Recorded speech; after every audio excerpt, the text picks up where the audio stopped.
3월 29일 금요일입니다. 오늘은 계시록 8장 6절부터 마지막 13절입니다. 나팔 소리가 들리십니까? 라는 제목입니다. 나팔 소리가 들리십니까? 어제에 이어서 오늘 나팔에 대한 이야기를 한 번 더 합니다. 요한계시록 6장부터 16장까지는 한 덩어리 이야기라고 그랬죠. 그래서 같은 이야기를 이렇게 다른 각도에서 바라보는 그런 장면입니다. 누군가 말하기를 마지막 때에 미래에 올 7년 대환란 이야기를 하는 게 아니에요.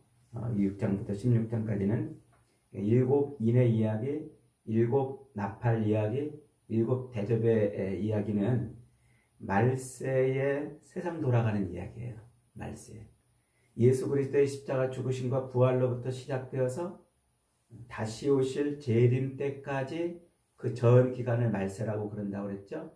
그러니까 그 전 기간, 주님이 재림하실 때까지 세상에서 어떤 일이 벌어지는가, 그 세상 돌아가는 이야기, 그것을 말해주는 거예요. 그래서 예수 그리스도를 통해서 하나님께서 하나님의 백성들을 완전하게 구원하시는 일이 이때 이제 일어나는 거죠. 그걸 이제 다른 각도에서 보면은 세상을 하나님이 완전히 심판하시고 하나님을 대적하는 세력을 완전히 멸하신다는 겁니다. 그래서 그 두 가지 이야기, 하나님의 백성들을 완전히 구원해내시고 또 하나님을 대적하는 이 세력을 완전히 심판하시는 그 두 가지 이야기를 이제 여러 각도에서 이렇게 설명을 해주고 있는 거예요. 그래서 완전히 심판받을 자들은 누군지, 또 완전히 또 구원받을 자들은 또 누구인지, 그리고 구원받은 자들은 어떻게 살게 되는지, 이런 이야기를 이렇게 이제 번갈아 가면서 지금 소개를 하고 있는 거예요. 그러니까 이제 7인을 떼는 이야기는 말세에 하나님이 작정하시고 계획하신 모든 일들이 하나님의 그 계획대로 펼쳐진다 하는 것을 말하는 것이고, 7 나팔 이야기는 예수 그리스도를 자기의 주요 그리스도로 영접한 자들을 깨우는 기상나팔이고, 동시에 믿지 않는 자들에 대해서는 하나님의 심판이 임박했다고 경고하는 경고의 나팔입니다. 그리고 7 대접의 이야기는 하나님이 세상을 완전히 통치하시고 세상을 주무르시는 분이 하나님이신 것을 분명하게 보여주는 게 7 대접의 재앙 이야기입니다. 자, 오늘은 어제에 이어서 이 나팔 재앙의 세세한 모습을 좀 한번 다시 들여다보겠습니다. 성경에서 이 나팔은 여러 용도로 쓰인다고 그랬죠. 첫째로는 가장 중요한 것은 전쟁이 시작되었다, 전투태세에 들어가라는 거예요. 싸울 준비를 하고 나오라. 잠자고 있지 말고 빨리 일어나서, 일하지 말고 빨리 준비해서 빨리 지금 전투태세에 돌입해라, 싸울 준비를 해라. 이게 이제 나팔의 가장 중요한 요소 중에 하나입니다. 그 다음에 두 번째로는 이제 예배를 드릴 때 그때 나팔을 또 울린다고 그랬죠. 그 다음에 세 번째는 또 왕이 등극할 때 나팔을 또 분다고 그랬어요. 그 다음에 네 번째는 새해가 될 때, 옛 해가 지나가고 새해가 될 때는 나팔을 붑니다. 그리고 다섯 번째로는 회개를 촉구할 때 그때 또 나팔을 불었어요. 그 다음에 이제 여섯 번째는 무엇보다도 종말에 임할 하나님의 심판, 그 심판이 곧 임박했다고 가르쳐 줄 때 나팔을 불었단 말이에요.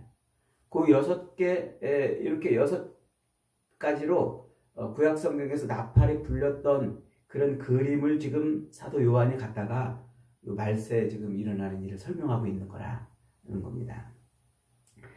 하나님의 백성들에게 이 말세는 대적을 물리치고 하나님의 나라에 입성하기 위해서 지금 싸워야 되니까 지금 전투태세에 들어가라는 얘기라고 그랬죠. 그러니까 빨리 그 잠옷을 벗어버리고 또 이 일복을 벗어버리고 빨리 구원의 예복을 입고 지금 싸울 준비를 하라, 이 얘기입니다. 그 다음에 이제 두 번째로는 그리스도께서 새하늘과 새 땅에 왕으로 지금 등극하실 거니까 그것을 지금 바라보고 또 예배의 때가 되었으니까 예배하라, 그런 얘기예요. 그리고 무엇보다도 이제 하나님의 심판이 이제 지금 부어질 거란 말이에요. 하나님의 마지막 그 종말의 심판이 곧 부어질 거니까 깨어 있어라. 그 얘기를 하는 거라고 그랬죠. 자, 먼저 7절 첫째 번 나팔입니다. 같이 읽습니다. 시작. 첫째 천사가 나팔을 부니 피 섞인 우박과 불이 나와서 땅에 쏟아지매 땅의 3분의 1이 타버리고 수목의 3분의 1도 타버리고 각종 푸른 풀도 타버렸더라. 첫째 나팔이 울리자 이제 피 섞인 우박과 불이 쏟아집니다. 땅의 수목과 각종 푸른 풀의 3분의 1이 타 죽습니다. 여기 이제 세 번째 인을 뗄 때 나타나는 그 재앙에 좀 더해진 모습이에요. 그러나 아직 3분의 1입니다. 3분의 1이 뜻하는 것은 아직 재앙이 끝나지 않았다는 거예요. 종말이 지금 시작되지 않았다는, 종말이 지금 임하지 않았다는 거예요. 이제 지금 종말을 향해서 가고 있다. 이 얘기를 지금 말하는 거예요. 이 재앙은 출애굽기 9장 22절로 25절, 그 다음에 이제 에스겔서 5장 2절과 12절, 그 심판의 내용을 지금 그림으로 갖다 쓰고 있는 거예요. 출애굽기에서 이 재앙은 애굽의 그 10가지 재앙을 쏟아볼 때 불과 우박을 떨어뜨리는 재앙입니다. 그 이미지를 갖다 쓰는 거예요. 그리고 에스겔서 5장에서는 이제 하나님이 마지막 심판을 뭘로 하시냐면 기근으로 심판을 하시는 거예요. 기근으로. 그래서 세 번째 인을 뗄 때 그 기근이 벌어진다고 그랬잖아요. 그게 지금 다른 각도에서 지금 보고 있는 거예요. 그리고 말세가 되면 어떻다는 거예요? 말세가 되면 상대적 기근이든지 혹은 절대적 기근이든지 사람들은 늘 무엇에 시달린다는 거예요? 먹고 사는 문제에 시달리는 거예요. 먹고 사는 문제. 그래서 이 먹고 사는 문제로 인해서 늘 혼란에 빠지고 시험에 빠지고 늘 이것 때문에 고통스러워하는 시대가 되는 거예요. 믿는 자든지 믿지 않는 자든지 먹고 사는 문제는 우리 인생의 최대 관심사잖아요. 그리고 최고의 관심사 아닙니까? 그러니까 이것으로 인해서 어떤 사람은 점점 더 하나님을 떠나서 우상에게 붙들려 있는 사람이 있는가 하면 이 먹고 사는 문제를 인해서 오히려 어떤 사람은 점점 더 하나님께 매달리고 하나님께 나가는 사람이 있다는 거예요. 그래서 이렇게 이 문제, 이 먹고 사는 문제가 하나님의 백성으로 또 하나님의 백성들은 하나님의 백성들로 모이고 또 우상을 섬기는 자들은 그쪽으로 점점 더 모여진다고 하는 것이죠. 하나님의 백성들은 이 먹고 사는 문제 때문에 원망하고 불평하고 탄식하는 게 아니라 오히려 이것 때문에 하나님을 더 의지하고 하나님이 주시는 은혜와 평안을 누리며 살게 되는 거예요. 그러나 오히려 하나님을 의지하지 못하는 자들은 이것 때문에 점점 세상에서 약속하는 그 풍요, 세상이 약속하는 그런 소리에 이렇게 미혹돼 가지고 거기로 자꾸 끌려가는 거예요. 꿀단지에 파리가 들어가면 날개가 젖어서 못 나온다는 그런 말이 있지 않습니까? 그런 것처럼 거기에 매달려서 빠져나오지를 못하게 되는 것이죠. 그래서 불신자들은 점점 더 우상에 빠지고 죄를 짓게 되고 자기 배를 신으로 섬기는 이런 일들이 점점 더 극명하게 나타나는 때가 이제 말세의 그런 기간인 거예요. 두 번째 나팔입니다. 8절로 9절 시작. 둘째 천사가 나팔을 부니 불 붙는 큰 산과 같은 것이 바다에 던져지매 바다의 3분의 1이 피가 되고 바다 가운데 생명 가진 피조물의 3분의 1이 죽고 배들의 3분의 1이 깨지더라 그랬어요. 세대주의자들은 이 불붙는 큰 산을 엄청난 화산이 폭발하거나 혹은 이제 핵무기가 떨어지는 핵전쟁이 벌어질 걸로 이렇게 해석을 합니다. 그래서 이제 계시록 성경을 해석할 때 자꾸 무슨 세상에 있는 어떤 조각들을 갖다가 그걸로 성경을 이렇게 해석하려고 그러면 이게 성경이 자꾸 수수께끼가 돼요. 이 사람은 이게 핵전쟁이냐? 이 사람은 이게 뭐 화산 폭발이야? 뭐 이런 식으로 자꾸 사람마다 달라지게 되고 그래서 헷갈리게 되고 수수께끼처럼 성경이 되는 거예요. 성경 해석은 뭐라고 그랬어요? 항상 성경으로 해석하는 거라고 그랬지 않습니까? 그러니까 성경은 성경 안에서 풀어야 돼요. 지금 이 여러 가지 이런 재앙들 이런 것도 지금 우리 시대에 무슨 어떤 그걸 갖다가 퍼즐 조각 맞춰서 하라는 게 아니고 사도 요한이 성경에 있는 그 그림을 갖다 쓰는 거란 말이죠. 이건 역시 출애굽의 10재앙 중에서 나일강이 피로 변한 그런 재앙이 있어요. 출애굽기 7장에 나오죠. 그 다음에 이제 또 예레미야 51장 25절과 63절, 64절에 보면은 바벨론이 심판받을 것을 예레미야 선지자가 예언을 합니다. 이스라엘 백성들이 바벨론에 의해서 이제 멸망을 당해서 바벨론의 포로가 가잖아요. 근데 하나님이 그렇게 자기 백성들을 포로로 끌고 간 그 바벨론을 어떻게 하시겠다는 거예요? 하나님이 완전히 심판하시겠다고 예레미야 선지자를 통해 예언을 주시는 거예요. 그러면 이제 그 하나님을 대적하고 하나님의 백성들을 억압하는 그 세력을 바벨론이라고 지금 보고 있는 거예요. 그러면서 그 바벨론을 불탄 산이다 이렇게 예레미야 선지자가 예언을 해요. 왜 바벨론을 불탄 산이라고 이렇게 표현하냐면 바벨론 땅에는 곳곳에 요 피라미드 모양으로 세워진 바벨론의 신을 섬기는 우상 제단이 있어요. 그걸 이제 지그라트라고 이렇게 이제 불러요. 그러니까 곳곳에 성경에는 이제 지그라트라는 말이 나오지 않지만 세상 역사에서는 지그라트라는 말로 그 우상 제단을 표현한단 말이에요. 그게 뭐냐면 이제 피라미드처럼 높게 이게 사각형 모양의 피라미드처럼 높게 세우는 우상 제단이에요. 바벨론 신을 섬기는 제단. 그래서 그 제단의 꼭대기에서는요 항상 제물을 갖다 놓고 그 제물을 태웠어요. 그러니까 이 피라미드처럼 생긴 그 높은 산같이 생긴 그 우상 제단이 바벨론 땅 곳곳에서 불에 늘 타 있는 거예요. 그래서 바벨론을 뭐라고 본다고요? 불탄 산이다, 불타는 산이다 이렇게 이제 보는 거예요. 사람들이 이제 그렇게 말을 한 것이죠. 지금 그 그림을 갖다 쓰고 있는 거예요. 그래서 하나님을 대적하고 하나님의 백성들을 억압하면서 이방신을 섬기는 그 악한 세력들을 대표해서 바벨론이라고 지금 이렇게 표현하고 그것을 뭐라고 부르냐면 멸망의 산 혹은 불타는 산 이렇게 이제 부른단 말이에요. 그러니까 이 두 번째 나팔은 하나님을 거역한 악한 세력에 대한 완전한 심판이 있을 것을 말해요. 그래서 그 불탄 산을 어떻게 한다고요? 불탄 산 같은 것을 바다에 이제 빠뜨린단 말이에요. 빠뜨려. 그래서 바다가 피로 변하고 바다 속에 살던 것들이 죽고 바다 위를 떠다니던 배들이 이제 파괴된다고 이제 그래요. 요게 이제 무슨 말이냐면 계시록 18장, 16장까지 이제 끝내고 또 다른 이야기를 하는 그 18장에 가보면은요, 요 악한 세력을 상징하는 그 바벨론을 완전히 멸망시키는 내용이 나와요. 그 18장 15절에 가면은 이런 말씀이 있어요. 바벨론으로 말미암아 치부하던 이 상품의 상인들이 그의 고통을 무서워하여 멀리 서서 울고 애통하며 이르되 화가 있도다. 큰 성이여 세마포 옷과 자주옷과 붉은 옷을 입고 금과 보석과 진주로 꾸민 것인데 그러한 부가 1시간 안에 망하였도다. 모든 선장과 각처를 다니는 손객들과 선원들과 바다에서 일하는 자들이 멀리 서서 그 불타는 연기를 보고 외쳐 이르되 이 큰 성과 같은 성이 어디 있느냐 하며 티끌을 자기에 뿌리고 울며 애통하며 이르되 화가 있도다.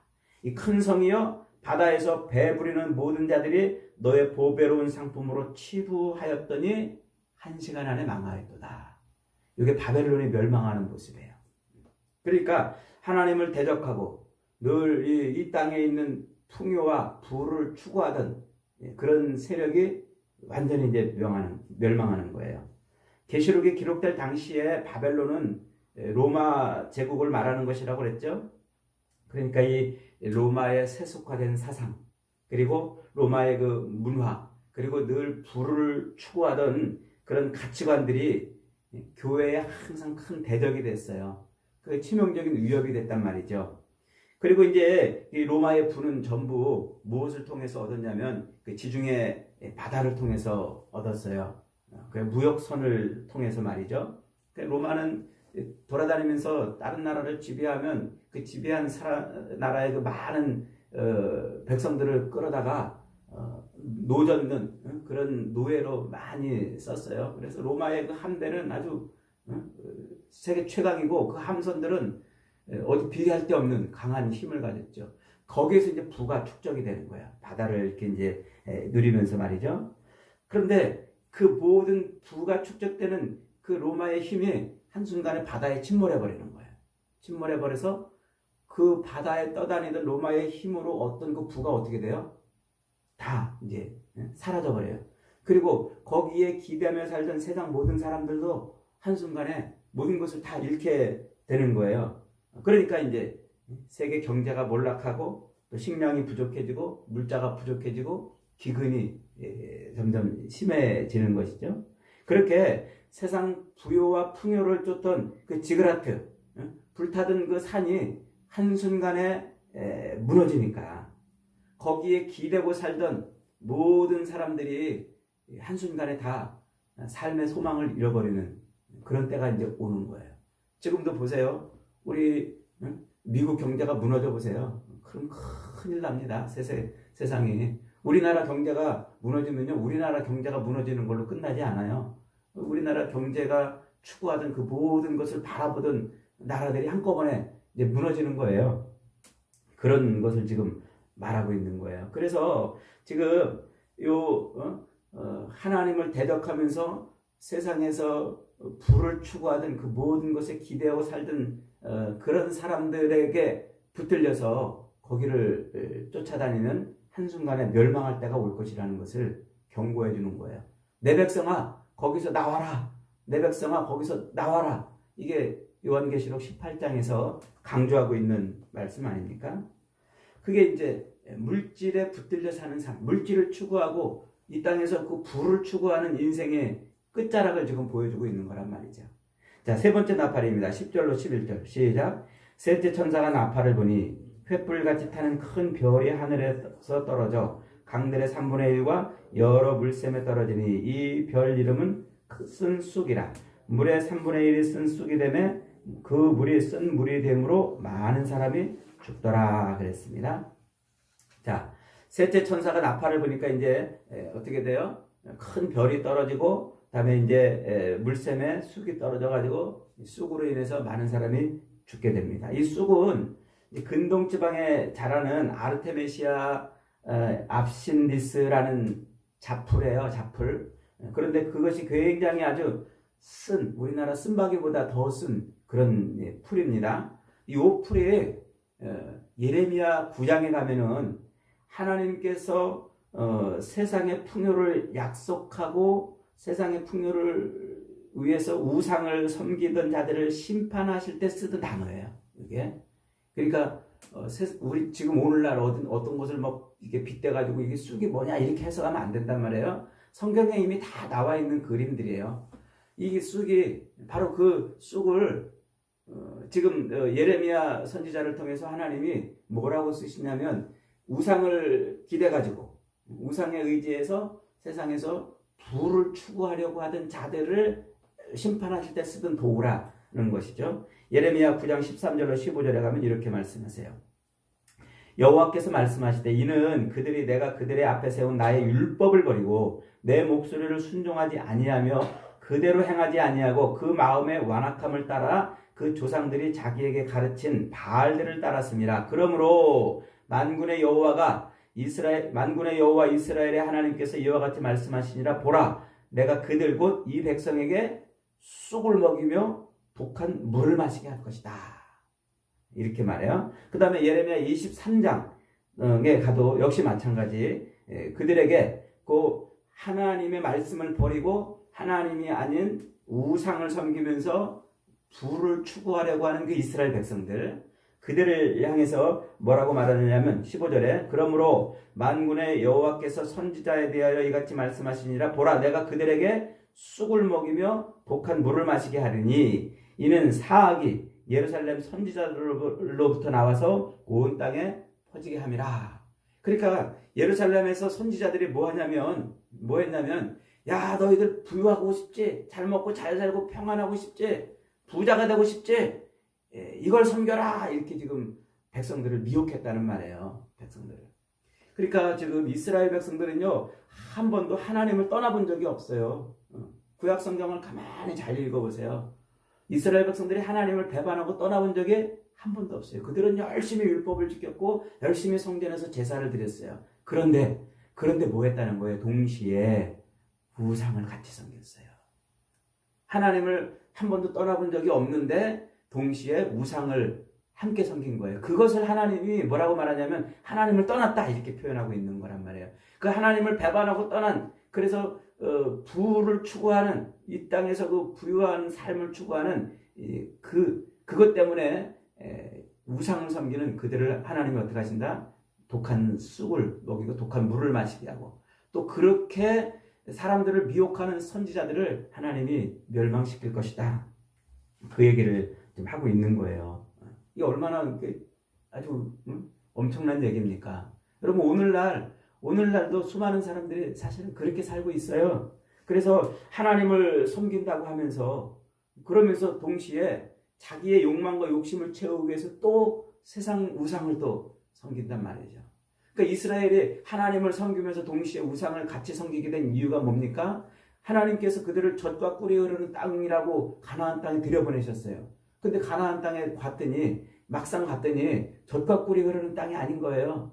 그들은 이 양떼들을 끌고 다니면서 이렇게 살았던 그 목축업을 하던 사람들 아닙니까?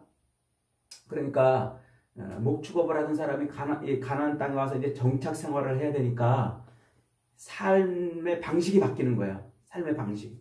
그 삶의 방식이 바뀌니까 목축업을 할 때는 하나님을 섬기고, 이제 정착 생활, 농경 생활을 하니까 주변 나라들이 그 농사를 지을 때 바알신에게 절하네. 농사 지을 때는 저걸 섬겨야 되는가 보다. 이러면서 이제 하나님과 우상을 겸하여 섬기게 되는 일에 빠진 것이죠. 이게 이제 하나님의 진노와 책망을 받게 되는 일이에요.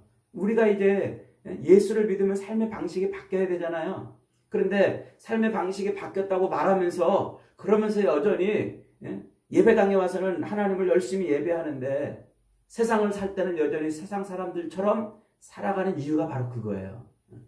방식이 바뀌었다고 말하면서도 세상 것을 완전히 끊어내지 못하니까, 그러니까 여전히 우리는 예수를 믿으면서도 동시에 세상을 기대고 세상 것을 얻으려고 하는 삶을, 이스라엘과 똑같은 삶을 지금 살고 있는 거예요. 그러니까 예수를 믿으면서 재물을 같이 섬기려고, 하나님을 섬긴다고 하면서 재물을 같이 섬기려고 하는 그런 사람들에 대해서는 예수님이 뭐라고 그래요? 그들은 불법을 행하는 자들이라고 말씀하고 있지 않습니까? 그러니까 그들에게 뭐 한단 말이에요? 쑥을 맛보게 한단 말이에요. 아주 독한 쑥을 맛보게 해서 이제 돌이키게 하신다는 말이죠. 여러분, 그러니까 하나님을 섬긴다고 말하면서 동시에 재물을 섬기는 이런 삶은, 이게 하나님이 바라시고 원하시는 삶이 아니라 불법이라는 것을 잊으면 안 되는 겁니다. 자, 네 번째 나팔 12절입니다. 시작. 넷째 천사가 나팔을 부니 해 3분의 1과 달 3분의 1과 별들의 3분의 1이 타격을 받아 그 3분의 1이 어두워지니 낮 3분의 1은 비추임이 없고 밤도 그러하더라. 이 애굽에 내린 9번째 재앙인 흑암 재앙을 생각나게 하는 대목입니다. 세대주의자들은 이것을 또 일식이나 또 월식 같은 그런 현상이 벌어지는 것이라고 말해요. 그래서 노스트라다무스의 그 예언에 나오는 그런 행성들, 그 노스트라다무스의 이제 그 예언에 보면은 하늘에 이제 그 행성들, 별들이 막 이렇게 이제 돌잖아요. 돌다가 어느 순간에 쫙 해서 일렬로 쫙 맞춰지는 때가 온다는 거예요. 노스트라다무스가 옛날에 그렇게 예언을 했는데, 그때 딱 맞춰지는 때가 오면 그때 지구 종말이 온다, 이런 예언이 있어요. 근데 이걸 그렇게 해석하는 거예요. 그렇게 해서 참 너무나 가난한 해석입니다. 이 네 번째 재앙 역시 구약 성경에서 다 그림에 있는 이야기들이죠. 아모스 9장이나 이사야 13장이나 또 요엘서 2장에 가면은요, 하나님이 마지막 때에 심판하실 때 하늘에 해가 어두워지고요, 달이 빛을 잃고 별들이 막 땅에 떨어지는 모습을 그려주고 있어요. 그러면서 이제 그 하나님을 떠난 백성들, 하나님을 대적하는 자들을 그렇게 깜깜한 그런 삶을 살도록 심판하신다고 이제 이렇게 하시는 거예요. 출애굽기의 재앙에서도 열 재앙이 있었잖아요. 어둠이 이제 임하잖아요. 그래서 아주 짙은 어둠이 임하는 그런 재앙을 지금 그림으로 지금 쓰고 있단 말이죠. 그 출애굽기에서 그 열 재앙 중에 그 어둠 재앙은 무엇입니까? 그것은 애굽의 이집트의 그 신은 태양신이에요. 라라고 하는 그 태양신을 섬기는데 그 이집트 사람들이 기대고 의지하던 태양이 껌껌해졌으니까 그들이 섬기던, 그들이 기대던, 그들이 신이라고 붙들고 있던 그 라가 없어진 거예요. 그 어둠이 있으면 안 되거든요. 근데 그 태양이 사라져버리는 이를 통해서 그 이집트 사람들이 섬기던 그 우상이 사라졌다는 것을 이제 말씀하고 있지 않습니까? 그러니까 하늘의 해와 달과 별들이 어두워진다는 것은 세상 사람들이 의지하던 그 우상, 세상 사람들이 기대고 붙들고 살던 그것이 한순간에 사라진다는 거예요.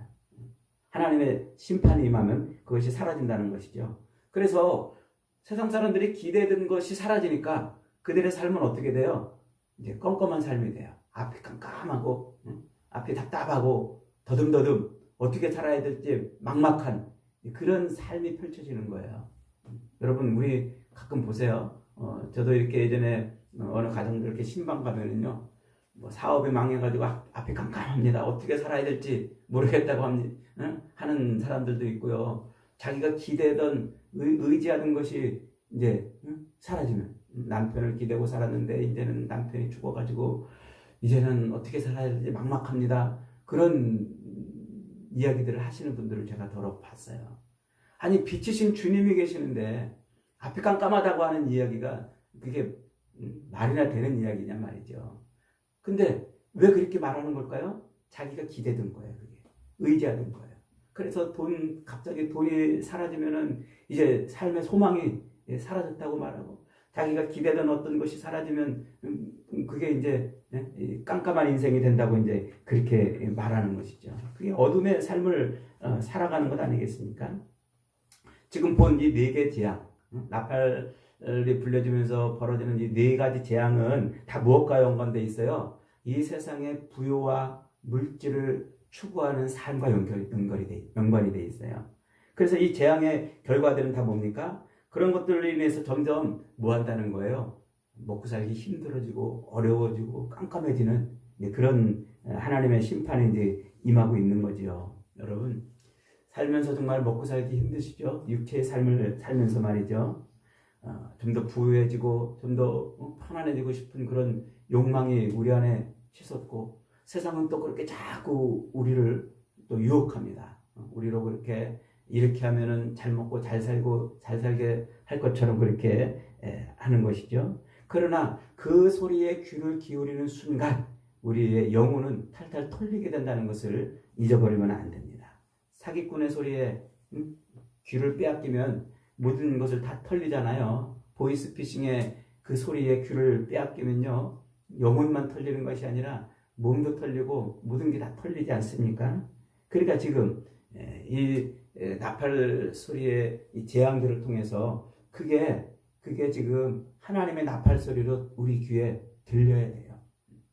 눈으로 보이는 것 같은 이런 현상이 일어나는데 그게 지금 뭐라는 거예요? 아, 지금은 싸워야 될 때구나. 지금은 회개해야 될 때구나. 지금은 우리의 우리 인생의 왕으로 지금 등극하시는 예수 그리스도를 봐야 될 때구나 라는 겁니다.